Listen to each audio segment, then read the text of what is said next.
Hello YouTube, welcome back. This is your boy Andrew, stuntman, film man, actor, high performance coach, athlete, blah blah blah, all that stuff. And now I guess a YouTuber. Today's video, I just want to be talking about giving back and helping out your own community. As you're striving for what you're doing, you got to realize that you've got to pass the torch. And once as you've hit a certain chapter in your life, reflect on where you are. Remember, there's people in front of you, and there's also people behind you, and that we also got to interact with everybody and just make this happen, okay? And we gotta be a community about this, okay? So, with all this said, what I do personally is, yeah, I'm a stuntman, I'm an actor, and I do all this stuff, and I help out a lot of productions, just make things happen. But what I do actually do, because when I started out, I was a nobody. I had 2, 3, maybe 4 credits when I moved to Vancouver, 4 stunt credits, and that's nobody status, right? You can't even be a full member. You got to be you got to be 3 for the actor union. You got to be 6 for the stuntless community union for people to actually look at you and be like, yeah, that's a real stunt person, right? So when I moved and I got here in Vancouver, I finally scrounged my way up to 2 or 3, I think it was. And then, honestly, I was in a deep funk because everybody around me was scoring 10 credits here, 20 credits there, a season here, a year worth of a movie, this and that. And I was like, no, bro, I had no credits. I wasn't working. I was doing everything. I was training everywhere with everybody and all the stunt people, and I just wasn't working with everybody. So I had to figure it out. I had to make things happen, right? Nobody was calling my phone. I had to make my own phone calls, right? So in order to make those phone calls happen, what I did is I reached out to 6 different colleges and universities, film colleges and universities out here in BC, here in Vancouver, right? This is Hollywood North, so we create some of the best filmmakers. So I was like, wait a second, let me go to these schools. I think it was Capilano, In Focus, Vancouver Film School. There was Emily Carr University, Langara, and then there was one more. I can't think of it on the top of my head, but there was 6 in total. Long story short, I reached out to these schools. I said, hey, do you need an action designer or action director? Do you need a stunt guy? Do you need a lead stunt actor? Do you need anything? I'm willing to help out any way I could. And I'm telling you, they called and they hit me back, and I started to coordinate. In 18 months, I ended up coordinating 20 different student films. I ended up acting in 4 different films. I ended up stunt acting in 5 different films. And that was in 18 months. So in that 18 months that I was hustling to all these schools, I didn't know it, but I was racking up credits.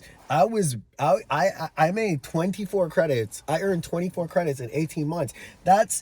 Was on average what the regular stunt worker was getting, right? Sure, they're getting the big bucks and big pays and big credits and all this stuff, but I earned my stunt credits through the student films. I didn't know that. So I just want you to know that opportunities are out there. You just have to make sure that you have your eyes open, you see where they are, and build it, right? So now I'm a full union stunt performer, a full union everything. People look at me and they see, that's the stunt guy. And now my world's kind of shifting, right? So I'm getting, slowly the ball's turning, right? Slowly the snowball is rolling down the hill, right? So I'm not saying big things are happening, but things are happening now, right? So how do you begin a process where you find yourself as an individual and you want to go and reach out and do something similar to that, right? It could be any field. It could be carpentry, it could be motor, mechanical, whatever. It could be plumbing, whatever it is, right? Accounting, whatever it is. So say for instance, you are in a particular field and you aren't getting enough recognition and respect, or maybe enough admiration that you really do deserve and really do appreciate. What I do want to mention to you is there are other avenues around you. So go to the schools, go to the colleges, because those kids are starving. And trust me, your 2 years of experience is so much for them. Okay, so what I'm trying to get at is our first note: share your expertise and build your confidence. Because you know what, I didn't have any confidence, especially out here on the West Coast. Everybody's a cowboy out here. Everybody's a cowgirl. You know what I mean? And I'm out here. I just moved out from the East Coast. I had my East Coast ways, and I had to go to acting school again and fine tune my accents and just kind of become civil and calm again. But I went out of my way, like, after all of that, and I shared my experiences with these schools and with these students, and they really appreciated it because it was a different perspective. I've been in film for 20 years. I've been in media for 20 years, but I've worked in film for 11. So I had a lot of like inside information to give these kids, especially from behind the camera, from the production side, from the editing and VFX side, and a lot from the mocap and game design side, right? So there's a lot of aspects, right? And how the viewers view it and what the viewer perspective is. So that was a lot of things that I had to offer to those kids. And that was before they even thought about like bringing me in as a coordinator. So I ended up like mentoring and making speeches to these schools. I should have recorded it, but I didn't really think it was anything special. But I did end up making a couple speeches to these schools, and the students really appreciated it. Before you know it, within that 18 months, like I said, I was getting cast just from people like trusting my knowledge and trusting my insight and the thorough honesty I had for the students, right? Share your knowledge of safety. So I shared every little bit of knowledge, especially like when I was helping out with level 2 and 3 with Luke Alexander. A wonderful kid, super talented kid, right? So he needed help with a lot of things. Like first when I met him, he was an ambitious filmmaker. Like he was a one-man crew. He built his own sets and he built his own like little things. And it wasn't the most elaborate stuff, but he was just a one-man crew. He had a vision. He's great with lighting. He's great with editing. He has a great like camera eye. And like in general, he just knows how to piece together a great story and great idea, right? So he created level 1. It got a lot of recognition. Level 2, he brought me in as a lead stunt actor. I had an elaborate fight scene, and then I didn't really think anything of it. And the next minute, a year later, he hits me up and he's like, yo, bro, we won a bunch of awards. Let's do level 3. So we recently completed level 3. A lot of the videos I'm going to link after this is going to be behind the scenes from level 3. It's not going to be too much because I think I had to delete a lot of it because I have to start like saving my memory for my phone. So that's what I'm going to start doing. I'm going to start incorporating all these cool little clips I made for social media, but I'm going to start incorporating the reason why I did it and a purpose and like now a drive. And like, I don't want to leave it just stagnant like that. Like I want to include the BTS because this is YouTube now. I could include everything. These videos could be long and I could explain all the details of everything, right? So just going over the points, offer insights from your career to guide students through challenges in filmmaking. Share your knowledge through safety, choreography, professionalism, and anything on set. But if you're in any other type of career, make sure you share any type of knowledge in that particular field.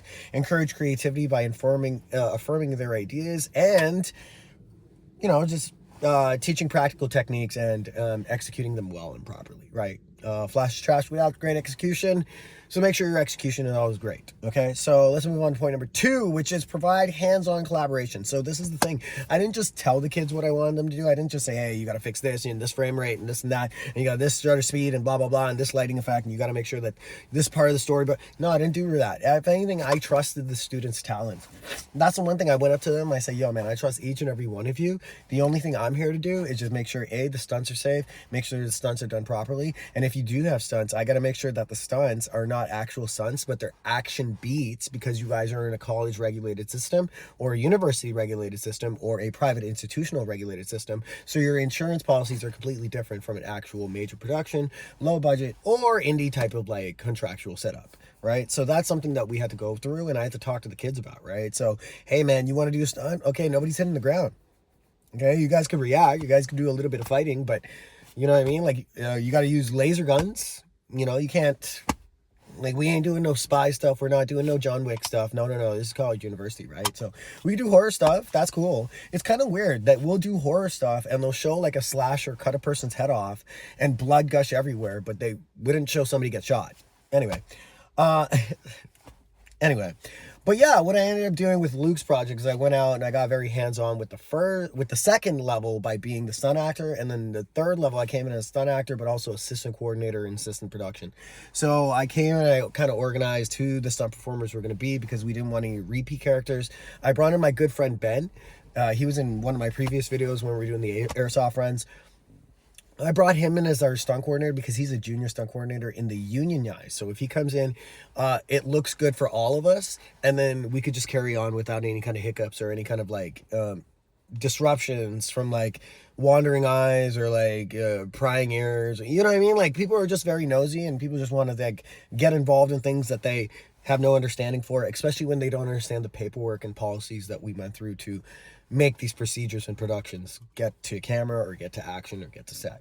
Okay, so once we start hitting those moments, we start getting very hands-on. So with the students, I'm starting to do choreography with them. I'm doing shadow work. So if I'm with Ben and Ben and I are going through a choreography, we're showing them the acting beats of the hero and the villain.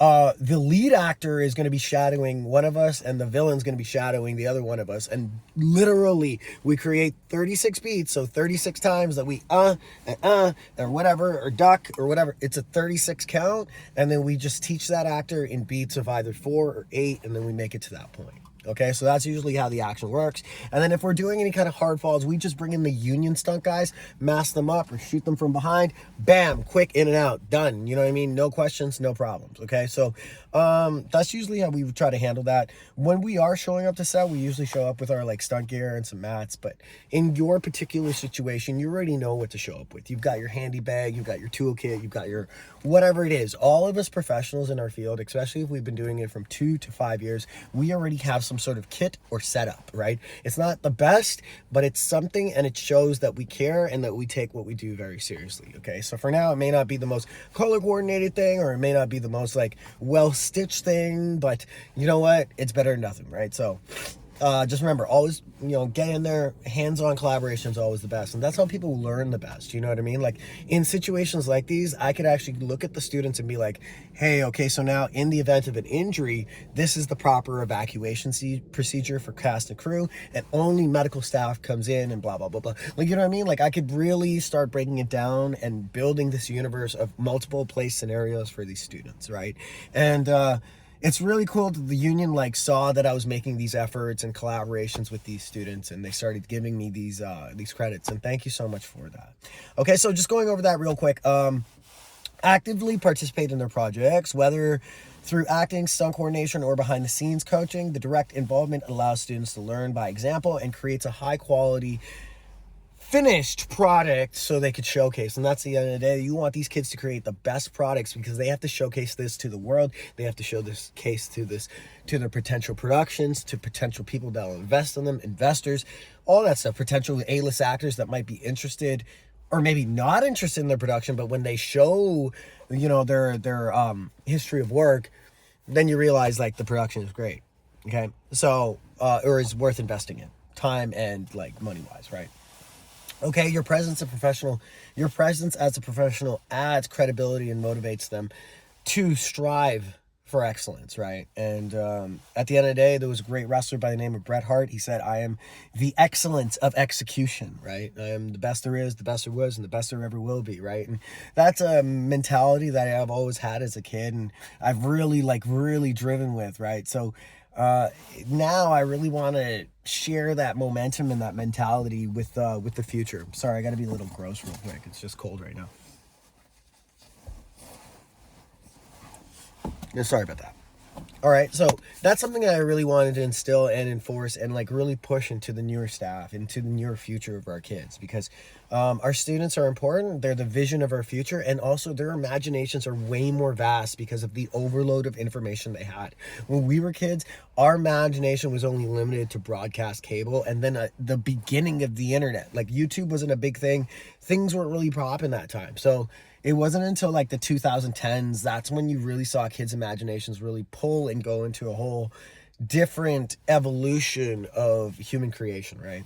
And 3, create networking opportunities with these kids. Once you create these networking opportunities, you connect with all these people and you connect with these students, you realize the faculty from these media learning facilities start seeing your talents and your contributions and how you interact with people and how you could provide value into their community, their film community, whether it's acting or drama or whatever it is, right? So once as they see your value and they see like, oh my God, this person's actually an asset and somebody that I need on my team, they're always going to call you out because they need that. They need that help. And then they're going to write those letters of referral. They're going to give you great reviews. If you build a website, it's not going to be hard for you to be like, hey, could you guys write a quick review, or maybe a paragraph long of just like the work that I did at your school? And they'll love to do that, right? And as you grow and build as an individual, you want as many good references as possible. And then you want those references like in email form. So that way you could just copy and then like, you know what I mean? Like copy and paste it in LinkedIn or whatever other reviews, right? So that's something to really keep in mind. You really want to start building that foundation of a great community connection and networking with everybody. And you never know, like, a lot of those professors and directors and a lot of those coordinators and headmasters or whoever or wherever you are, like a lot of those people through the school connection, guess what? They're connected in the industry, right? Like if the thing is in our industry, especially in media and in film and in game design and art, it's like if you aren't working, you're either coaching the future, right? If you aren't working for yourself, you're coaching the future, right? That's pretty much how it is. Or you're selling to the future, right? So that's pretty much it. I just want you guys to understand that a little bit. And yeah, just keep that in mind. Give back, and just know that when you give back, you're going to build that connection that really helps everybody, okay? So introduce students to an industry that connects and it advises them to navigating through this professional world that we call the industry, okay? In the industry, it could be like the film industry, it could be whatever industry, but connect with the students, show them a little bit of the ropes, and trust me, you never know. Some of those students might be prodigies and you didn't even realize it. And then they end up growing and being something incredible, and they might call you later in the future and be like, yo, so I'm working for this mega production and I don't know what I'm doing, and you're the only one that actually like kind of gave me the time of day. That's happened to me before, okay? So don't take anybody for granted. Every kid matters. Every student matters. Every young prodigy, every mentee that wants to come through your life, they all matter. They're very important to you, okay? So I want you to understand that. Share tips on building resumes, demo reels, and leveraging social media for platforms like YouTube to gain exposure. Leveraging platforms like YouTube. Actually, to be honest with you, it wasn't... I mean, I started my YouTube in 2011, but I didn't really take it serious. I just built it just for like silly flip videos and like finally to build my demo reel. And my demo reel got me to my career in film. With that said, it's not an everyday 40-hour career. I'm just finally hit that mark in film where I could be respected and seen as that individual. Okay, so start that YouTube channel. You got to start the YouTube channel. Document your situation when you go through these schools. Now, I know I'm going to start documenting that this year. I should have documented for the past 2 years. I probably would have had a great following by now, but you know what? You live, you learn. So with the Emily Carr situation, I'm going to start like showing off some of like the behind the scenes and some of like level 3 that we recently completed because I have that fresh on this phone. And I just want you guys to understand that. Give back to your community. Go out to the colleges, go out to the students, go out to the gyms, go out to the clubs, go out anywhere you got to, and like just start giving back to our students and giving back to our youth and giving back to our future and believing in our future, because the more people that think this world's going to come to an end, the more people are going to like scare away like the idea of a better hope. Okay, so that's pretty much all that's pretty much the longevity of this video and the whole concept. I'm going to talk about the 3 points real quick without all the storytelling. So point number 1, share your expertise and build confidence. Point number 2, provide hands-on collaboration. And point number 3, create networking opportunities, right? Your dedication to mentoring not only empowers young creators, but also encourages and ensures that the values and skills of your craft are passed on. Keep inspiring, and thank you for making a difference, okay? So I want you to write down in the comments about all the stuff that you are mentoring or you are possibly like leading or coaching or developing or helping develop people through, and I'd love to see it, and I'd love to see what kind of categories or crafts you're into. It doesn't have to be film, it doesn't have to be media, it could be anything. Everything I said here applies to all different parts of business in the world. Okay, so yeah, just get back to your students, get back to your people. Let me know some success stories. I'll do a video in the future with Luke. I might be doing a private lesson with him in the future, so I might do a private lesson video with him. But yeah, just stay focused, stay safe, be good, and stay humble, and know that the world loves you, man. It's a cruel world out there, but there are good people out there, and they do secretly really, really love you. And you know, do the best you could so you can influence them and give them the momentum and the positive influence to be the best they could be. Okay, so I like this so much. I love doing this YouTube thing so much. I'm actually on a daily basis now. I'm almost going to be What I'm oh my gosh, I think I'm over, yeah, I'm 21 days in a row now. So I just want to say thank you so much. Thank you, YouTube. Thank you for the like and subscribe and the subs and everybody that's commenting and all the circulations. Thank you. I really appreciate it. You guys are the best. We're gonna get it 2025. Start your YouTube channel, document everything, and stay out of trouble. I love you. Be safe.